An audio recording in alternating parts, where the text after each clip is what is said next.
foi chamado o período das trevas. O mundo estava em escuridão. O mundo estava nas trevas, no misticismo, no paganismo. A Bíblia fora tirada, as Escrituras foram tiradas, o culto foi substituído. Foi o período mais escuro de todos os tempos. Agora eu quero dizer para você, hoje, nós estamos vivendo períodos tão escuros que fazem aquele período do século XV ser meio-dia. Eles estão desenterrando as indulgências, estão vendendo milagres, vendendo fé. A Bíblia foi substituída por distorções, substituída por heresias, blasfêmias em nome de Deus. Nós temos 50 milhões de evangélicos no Brasil, e o Brasil nunca foi tão corrupto, nunca bebeu tanta iniquidade como ele bebe. Você está sentado aí e tem centenas, dezenas, milhares de igrejas em toda a nação brasileira, tendo culto exatamente essa hora, e a maioria deles estão adorando outro Deus. Não é o Deus das Escrituras, não é o Deus Yahvé, não é o seu Filho Jesus. Eles estão adorando o ventre, eles estão adorando Dagon, eles estão adorando Mamon, eles estão adorando Baal, mas eles não estão adorando Yahvé. 1 Reis diz: eles fizeram para si ídolos, estão adorando Deus que eles fizeram, um Deus que atende a demanda, um Deus que supre sua necessidade, um Deus que dá carro, que dá casa, um Deus que dá casamento, um Deus que cura, um Deus que dá felicidade, um Deus que faz entrarmos em êxtase, um Deus que não repreende, um Deus que não castiga, um Deus que não corrige, um Deus que não exorta, um Deus que é só amor. Esse não é o Deus das Escrituras. A minha Bíblia diz no Salmo 7 que Deus é um Deus que se ira todos os dias. Justiça e juízo são a base do seu trono. Estamos vivendo dias assim, dias onde o aborto, a fornicação, o adultério, o divórcio, tanto fora como na igreja, atinge os mesmos índices. Ministros cristãos estão se divorciando, ministros cristãos estão casando pela segunda vez, a juventude solteira está fornicando, pecado, gravidez, escândalos. Se você olhar as páginas dos jornais, consultar os veículos de comunicação, as redes sociais, os maiores escândalos que houveram na nação brasileira envolveram evangélicos e pastores. Jesus disse: é mister que vem os escândalos, é necessário que eles venham, mas sai daqueles por quem vem os escândalos. Estamos vivendo um evangelho diluído, híbrido, sincrético, místico. Não é o evangelho da graça, não é o evangelho dos apóstolos, não era o evangelho de Lutero, não era o evangelho dos reformadores, não é o evangelho de Pedro. Agora, por que estamos vivendo isso? Escute e preste atenção. Jesus vaticinou isso, Jesus profetizou: olhai para a figueira quando seus ramos tornam tenros. Quando vede todas essas coisas, sabei que está próximo às portas. Isso são sinais do fim. Jesus está voltando. Nunca uma geração esteve tão próxima da vinda de Jesus como a nossa. Seguramente essa geração contemplará o maior evento da humanidade, a volta de Jesus nessa terra. Ele não deu data precisa, hora certa, mas ele disse que alguns sinais evidenciariam o seu retorno, para que a igreja não fosse pega de surpresa. Mas por incrível que pareça, ainda com todos os sinais evidentes, explícitos, temos alguns cristãos dormindo, pecando, andando em carnalidade, cegos para a condição do mundo e da igreja. tivemos tantas evidências apocalípticas que você não tem ideia. Ele disse que haveria evidências na natureza. De 10 anos para cá, nunca houveram tantos terremotos, enchentes e furacões de tão grande escala como nos últimos 10 anos. Nos últimos 40 anos, nós tivemos mais terremotos do que em toda a história da humanidade. O tsunami varreu 300 mil pessoas. Terremoto enchente no Japão, no Chile, matando e devastando milhares e centenas de milhares. Sinais na economia. Você viu que os Estados Unidos da América mostrou a fragilidade naquela crise financeira da hipoteca, dos aluguéis. O mundo inteiro emperrou, sentiu o abalo de uma nação, mostrando a fragilidade financeira. Cumprimento profético que diz que na volta de Jesus haveria uma crise econômica mundial.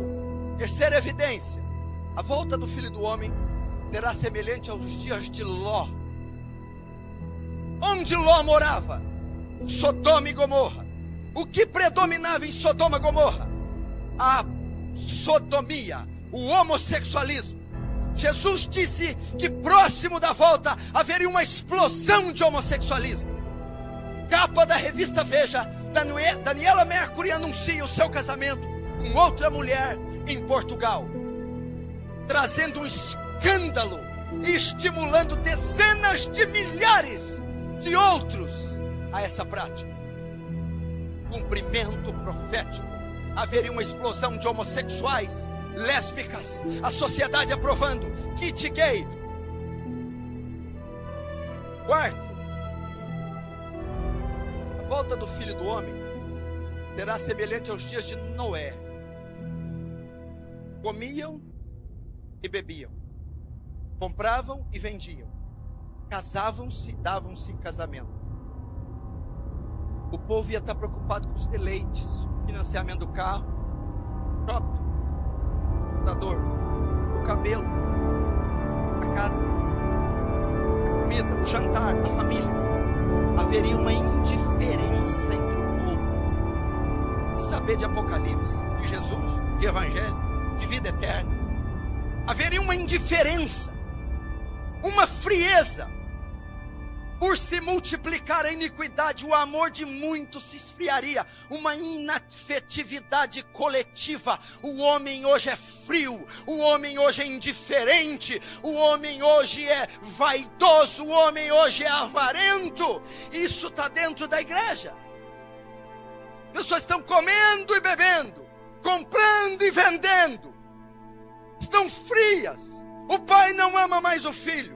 O filho não ama mais o pai. A mãe não se importa com a filha. A esposa não ama o marido. Pessoas frias convivendo dentro de um lar. Não há oração dominical. Não há oração nas refeições. Não há beijo. Não há abraço. Não há calor. Não há carinho. Lares divididos. Completamente frios. Marca do fim. Você já viu hoje quantas pessoas se divorciam, casam pela segunda vez? Se explodiu no mundo. Agora o curioso é que está acontecendo dentro da igreja, onde Jesus repudia o divórcio. Malaquias capítulo 2, eu, Senhor, repudio o divórcio. Jesus, citando Gênesis, diz: o que uniu Deus, o homem não separa. Pelos ministros, pastores, líderes, estão se divorciando, na maior cara de pau, e se casando de novo, como se isso fosse normal. Marca do fim. Quer ver outra? Não será assim a volta de Jesus. Paulo em Tessalonicenses: não será assim antes que venha a apostasia e se manifeste o homem do pecado. Essas duas coisas são as principais para Jesus voltar. Uma das grandes marcas que Jesus está voltando é a ascensão de um governo único, mundial, de uma moeda única e de um governante único, o anticristo. Satanás vai levantar um governo poderoso, vai promover uma uma moeda única, o 666. E vai levantar um ditador, vai levantar um déspota, vai levantar o profeta do diabo para governar esse mundo. 2013, Roma, Vaticano, um dos cardeais de Ratzinger, Turkson, ele diz: só há um jeito de resolver a crise mundial. Vocês precisam criar um sistema monetário único, precisam criar um governo mundial, e precisa ter uma personalidade para governar o mundo: o anticristo. Eu não estou dizendo de Bíblia, profecia, visão que o irmão teve, notícia que saiu de Roma. Estão preparando o caminho. Seguramente esse homem pode já estar vivo, pode ter seus 40 anos. Jesus está voltando. Acorda, igreja. Estão aí as profecias evidenciando. Olha a natureza, olha a economia, olha as famílias. Quinto, a apostasia, nega. Paulo a Timóteo diz: e há de ser que nos últimos dias muitos apostatarão da fé, dando ouvido a espíritos enganadores e doutrinas de demônios. A igreja tem se apostatado, tem ensinado heresias. Veja o que está acontecendo com o louvor. Veja o festival, o troféu promessas. Veja o que está acontecendo com a teologia da prosperidade. Veja essa bruxaria que está sendo feita em nome de Jesus. Veja os escândalos. Veja a lavagem de dinheiro, o tráfico de arma. Veja os adultérios, os escândalos envolvendo o nome de Jesus. Apostasia. Você tem hoje um culto antropocêntrico, um louvor antropocêntrico. O homem é o centro, ao invés de ser teocêntrico, cristocêntrico. Veja as melodias, as letras dessas músicas de hoje. Para mim, em mim, meu, para mim. Louvor consiste em dizer quem Deus é e o que Deus faz. O louvor de hoje, ele atinge o ego do homem. Culto antropocêntrico, campanha para satisfazer a vontade do homem. Eles não perguntam mais o que é certo, perguntam: dá certo? Cultos, campanhas da casa, do carro, do marido, da cura, das 7 semanas, da corrente, dos 7 jejuns, para desamarrar, desatar, prosperar, abrir portas. Ao invés de ser um culto em louvor e adoração a Deus, vamos jejuar para a glória de Deus, vamos entrar em vigília para as almas serem salvas, vamos nos ajuntar para oferecer nossos corpos como sacrifício vivo, santo e agradável a Deus. O culto é em honra de Deus, o culto é para a glória de Deus, o louvor é para a glória de Deus. Mas elas estão se apostatando.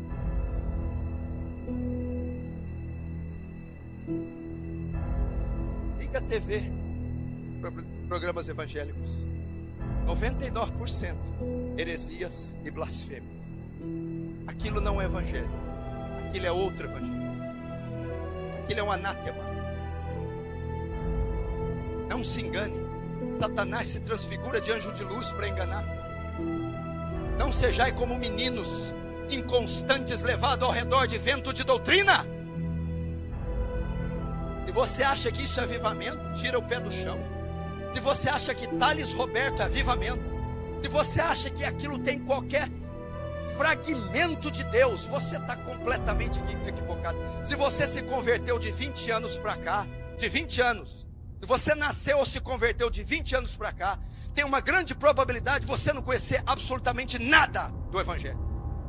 Porque de 20 anos para cá, o que explodiu nessa nação foi os falsos profetas dos Estados Unidos catequizando Benny Hinn, Kenneth Hagin, Morse Cerullo, Mark Murdock, Miles Monroe, enfim, inserindo teologia da prosperidade, misticismo, crendice, autoajuda, secularismo e nada do evangelho da graça.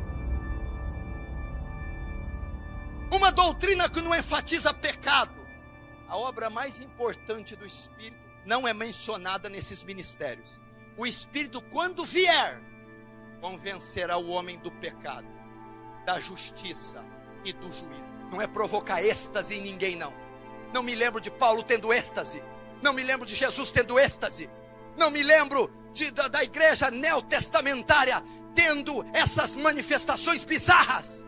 Se o ministério diz ser cheio do Espírito Santo, mas não prega contra o pecado, ele não tem nada do Espírito Santo. Eu lembro de Paulo sendo apedrejado, Paulo passando fome, Paulo passando naufrágio e pregando o evangelho em toda a Ásia Menor, fundando 7 igrejas com seu sangue. Apostasia. Não se engane. Jesus está às portas. Jesus está voltando. Se você tivesse uma noçãozinha o quão próximo Ele está, você mudaria radicalmente a sua vida a partir de hoje. Se você tivesse ideia o quão próximo está a segunda vinda de Jesus, você mudaria. Se você então percebeu agora por esses dados que a volta de Jesus está próxima, que os sinais são explícitos e evidentes, o que você tem feito com a sua vida? Louco! Amanhã pedirão a tua alma. O que tens preparado? Para quem será?